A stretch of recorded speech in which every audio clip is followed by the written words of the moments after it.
Hey everyone, welcome back. If you're new here, I'm your go-to guide for all things trading and investing.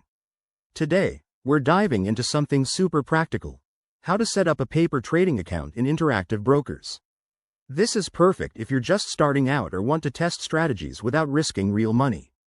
Paper trading lets you simulate real market conditions, so you can practice and build confidence.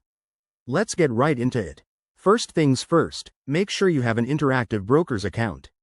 If you don't, head to their website and sign up. It's straightforward and free for the basics.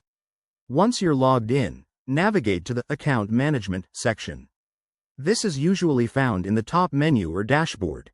Look for the Paper Trading option. It's designed to help beginners like you get familiar with the platform. Step 2. Click on Request Paper Trading Account. You'll be prompted to fill out a quick form with your details. Don't worry, it's all virtual, so no real funds are involved. After submitting, Interactive Brokers will set up your account almost instantly.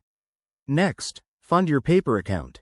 You can allocate a virtual balance, say, $100,000, to mimic a real portfolio. This step is crucial because it lets you experiment with different trades. Now, for the fun part: start trading. Go to the trading platform, select your paper account, and place trades just like you would in a live environment. Remember to monitor your performance and review your trades to learn from them. One tip: keep an eye on market hours, as paper trading mirrors real-time data. By now, you should have your paper trading account up and running. This tool is a game changer for 2025's trading landscape, helping you avoid costly mistakes. If you found this guide helpful, hit that like button and subscribe for more tips. Drop a comment below if you run into any issues. I'm here to help. Thanks for watching, and happy trading.